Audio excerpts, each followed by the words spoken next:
이 말을 들은 나는 너무나 기가 막혀서 겉옷과 속옷을 찢고 머리카락과 수염을 뜯으면서 주저앉았다. 그러나 이스라엘의 하나님이 하시는 말씀을 두려워하는 사람들도 있었다. 내가 저녁 제사 때까지 넋을 잃고 앉아있는 동안에 그들은 포로로 잡혀갔다가 되돌아온 백성이 저지른 이렇게 큰 배신을 보고서 나에게로 모여들었다. 나는 슬픔을 가누지 못한 채로 앉아있다가 저녁 제사 때가 되었을 때에 일어나서 찢어진 겉옷과 속옷을 몸에 그대로 걸치고 무릎을 꿇고 두 팔을 들고서 주 나의 하나님께 기도를 드렸다. 에스라기 9장 3절에서 6절 말씀. 에스라기는 우리에게 포로에서 해방된 이야기를 감동적으로 들려줍니다. 그들은 당시 강대국이었던 바벨론의 포로로 잡혀갔다가 페르시아가 실권을 잡게 되었을 때에 다시 고향으로 돌아오게 됩니다. 그런데 고향인 유대 땅으로 돌아오는 과정은 크게 두 차례로 나뉘는데, 한 번은 주전 538년에 최초로 유대인 무리가 예루살렘으로 돌아옵니다. 그리고 그렇게 귀향한 뒤에 겪게 되는 우여곡절 이야기가 바로 에스라기 1장에서 6장에 담겨 있습니다. 두 번째 귀환은 그 뒤로부터 80년이 지난 주전 458년에 에스라를 중심으로 이루어집니다. 당시 에스라는 페르시아 임금인 아닥사스다 1세로부터 임무를 받게 되는데, 그는 유대 민족을 잘 보호할 뿐만 아니라 그들이 모세의 율법을 잘 지키게 하는 임무를 받게 됩니다. 물론 에스라가 유대 민족을 이끌고 오는 이 두 번째 귀환도 만만치는 않았습니다. 두 번째 귀환은 대략 3개월 반 정도 지속되는데, 그 여정의 길이는 대략 1400에서 1500km나 됩니다. 어쨌든 이 두 번째 귀환도 쉽지는 않았지만 모든 사람이 무사히 예루살렘에 입성할 수 있었습니다. 이제 남은 일은 안정입니다. 포로에서 귀환한 백성들이 유대 땅에서 안정만 찾으면 됐습니다. 이미 유대 땅에 살고 있던 고향 사람들과 어울려 아름다운 공동체를 만들면 됐습니다. 하지만 그렇게 모든 게 순조로울 것만 같았던 그때에 한 무리의 지도자가 에스라를 찾아옵니다. 그리고 에스라의 마음을 뒤흔드는 이야기를 전해 주었습니다. 이스라엘 백성은 제사장이나 레위 사람들마저도 이방 백성과 관계를 끊지 않고 가나안 사람과 헷 사람과 브리스 사람과 여부수 사람과 암몬 사람과 모압 사람과 이집트 사람과 아모리 사람이 하는 역겨운 일을 따라서 합니다. 이방 사람의 딸을 아내로 또는 며느리로 맞아들였으므로 주변의 여러 족속의 피가 거룩한 핏줄에 섞여갑니다. 지도자와 관리라는 자들이 오히려 이러한 일에 앞장을 섭니다. 에스라를 찾아온 지도자들은 이스라엘 민족이 주님 앞에 지은 죄를 낱낱이 말해 주었습니다.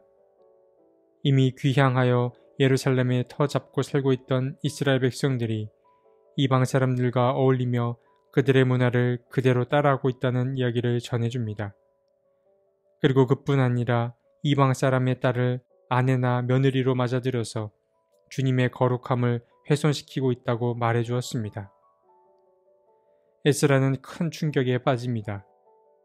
그는 이스라엘 민족이 주님 앞에 거룩함을 잃고 이방 사람들과 어울려 살고 있는 모습에 큰 충격을 받습니다. 에스라가 충격을 받은 이유는 명확합니다. 그의 걱정은 유대 민족이 이방 사람들과 어울려서 다른 신을 섬기게 될까봐 하는 그 걱정은 아니었습니다. 그런 위험은 이방 여인들의 접근을 철저히 차단하면 막을 수 있었을 것입니다. 에스라가 받은 충격은 이스라엘 민족의 순수성 때문입니다. 유대 민족이 주님 앞에 거룩함을 잃게 될까봐 슬픔과 충격에 휩싸였던 것입니다. 에스라는 끓어오르는 슬픈 감정을 주체할 길이 없었습니다.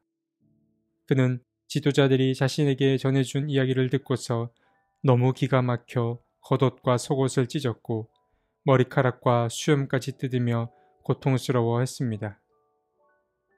그의 감수성은 뭔가 남달랐습니다. 결국 에스라는 슬픔에 휩싸인 채로 아침부터 저녁까지 쓰러졌던 그 자리에 앉아 있다가 저녁 제사 시간이 되어서야 정신을 차리고 주님 앞에 기도를 드릴 수 있었습니다. 그는 먼저 주님 앞에 회개의 기도부터 드립니다. 하나님, 너무나도 부끄럽고 낯이 뜨거워서 하나님 앞에서 차마 얼굴을 들 수 없습니다. 우리가 지은 죄는 우리 스스로가 감당할 수 없을 만큼 불어났고 우리가 저지른 잘못은 하늘에까지 닿았습니다. 그는 유대 민족의 일을 마치 개인의 일처럼 여기며 주님 앞에 기도했습니다. 그리고 이어서 그는 주님의 선하심과 인자하심에 감사 기도를 드렸습니다. 우리가 당한 일은 모두 우리가 지은 죄와 우리가 저지른 크나큰 잘못 때문입니다. 그렇지만 주 우리의 하나님은 우리가 지은 죄에 비하여 가벼운 벌을 내리셔서 우리 백성을 이만큼이나마 살아남게 하셨습니다. 감수성이 남달랐던 이 에스라는 마치 욥의 고백처럼 주신 분도 주님이시오 가져가신 분도 주님임을 고백했습니다. 오늘 말씀을 보며 에스라의 마음에 관해 생각해 보게 됩니다. 그는 유대 민족이 이방 민족과 어울리는 것을 보며 큰 충격에 빠집니다. 그는 이스라엘 민족이 거룩함을 잃었다는 것을 쉽게 받아들일 수 없었습니다. 왜냐하면 유대 민족에게 일어난 일이 곧 에스라 자신의 일로 여겨졌기 때문입니다. 그는 대체 어떤 사람이었기에 민족의 일을 마치 자기 개인의 일처럼 여기며 통한의 마음을 느꼈던 것일까요? 그는 우리와 남다른 그런 부류의 인간이었기 때문에 그럴 수 있었던 것일까요? 물론 에스라기를 읽을 때는 조심해야 합니다. 다름과 차이를 인정하지 않는 에스라의 지나친 순수성이 오히려 주님의 복음을 가로막는 독이 될 수 있기 때문입니다. 하지만 오늘 우리는 그러한 에스라의 면모는 접어두고 그가 지닌 공감의 능력, 공감의 감수성을 함께 상상해 봤으면 좋겠습니다. 그에게 있어서 하나님과 관계된 일에는 결코 남이란 없었습니다. 사실 나라 혹은 민족이라는 개념은 너무 큰 개념입니다.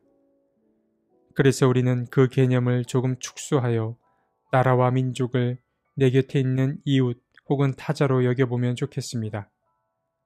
오늘 하루 그리스도의 사랑의 법 안에서 내게 어떤 것들이 부족하고 어떤 것들이 결핍되어 있는지 한번 고민해 봤으면 좋겠습니다.